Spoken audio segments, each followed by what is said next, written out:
దానికి డబ్బులు ఇవ్వాలో లేదో ముందే తెలుసుకోరోయ్. రే సాయి, ఆ?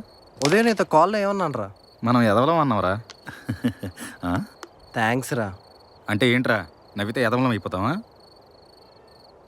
ఇప్పుడంటే అన్నా ఉంటావు గాని ఆ అమ్మాయి చేసే పనే అలాంటిది. షాప్లో ఎవరో ముట్టుకుంటే కోపం వచ్చేదేంట్రా? ఒకటి వృత్తి, మరొకటి స్వభావం. ఈ రెండింటికి ముందు అర్థం తెలుసుకో.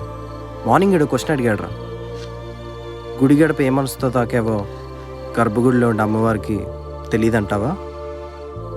వాళ్ళకి అలానే తెలుస్తుంది.